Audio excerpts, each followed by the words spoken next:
ఈ వైసీపీ గూండాలు పార్టీ మారి మళ్ళా అదే ప్రజల్ని కాల్చుకు తినే పరిస్థితి వస్తుంది అని అంటే ఇక దీన్ని సహించే పరిస్థితి లేదు. ప్రభుత్వం దీనికి సంబంధించిన అధికారులు, సంబంధించిన ప్రజాప్రతినిధులు తగిన చర్యలు తీసుకుంటారా? తీసుకోండి. లేకపోతే ఈ వైసీపీ గూండాల మీద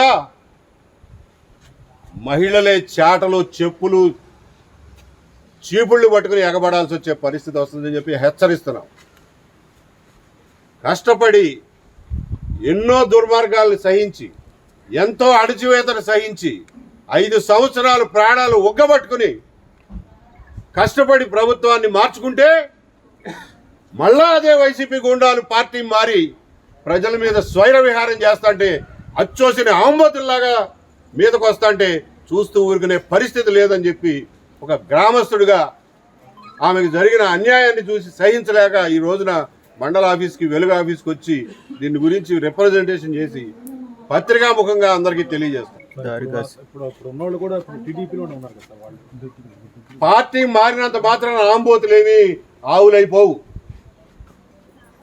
అదే పార్టీ మారి అంతకు ముందు సంపాదించినటువంటి వైసీపీ ప్రభుత్వంలో అక్రమంగా సంపాదించిన డబ్బుల మదంతో ఇదంతా చేస్తున్నారు.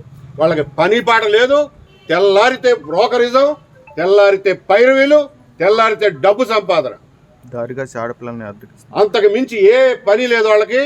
ఇక్కడ ఆఫీసుల చుట్టూ తిరుగుతా, తెలుగుదేశం ఆఫీస్ చుట్టూ తిరుగుతా పొద్దున్న నుంచి సాయంత్రం దాకా ఎవరిని ఏడిపించాలా, ఎవరిని ఏడిపించి డబ్బులు సంపాదించాలా అనే పని తప్ప ఇంకొకటి లేదు.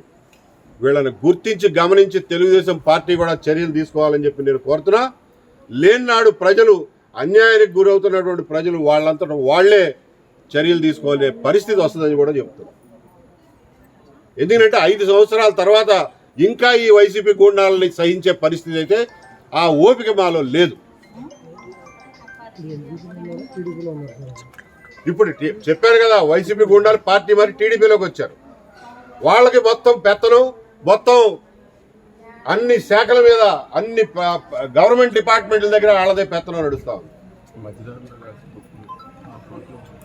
ఇది అయిపోయిన తర్వాత ఒక మహిళ మీద ఏ మాత్రం భయం కానీ సిగ్గు కానీ లేకుండా ఆమెను దారి కాసి పుస్తకాలు లాక్కోవడానికి ప్రయత్నం చేశారు.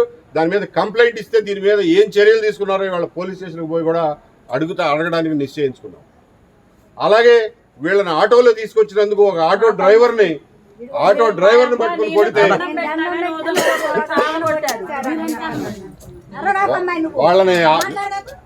వాళ్ళని ఎలుగు ఆఫీస్కి తీసుకెళ్ళడానికి నువ్వేడోరా అని చెప్పి పట్టుకుని కొడితే ఎమ్మెల్సీ కేసు అయితే ఇవాళ వరకు కేసు పెట్టిన దిక్కులేదు, దాని మీద చర్యలు తీసుకున్న దిక్కులేదు.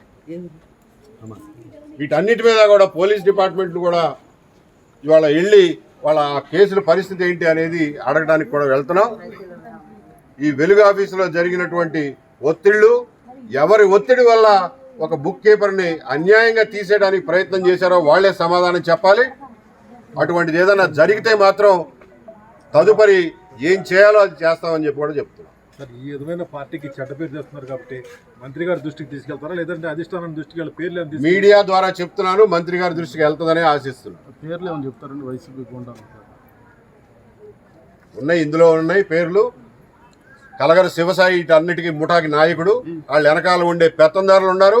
తరతరాలుగా వచ్చేటటువంటి పెత్తందారులై మళ్ళా ఇవాళ పార్టీలు మారి అధికార పార్టీ ముసుగులో మళ్ళా అదే పెత్తందారితనం, అదే గూండాయిజం చేస్తున్నారు.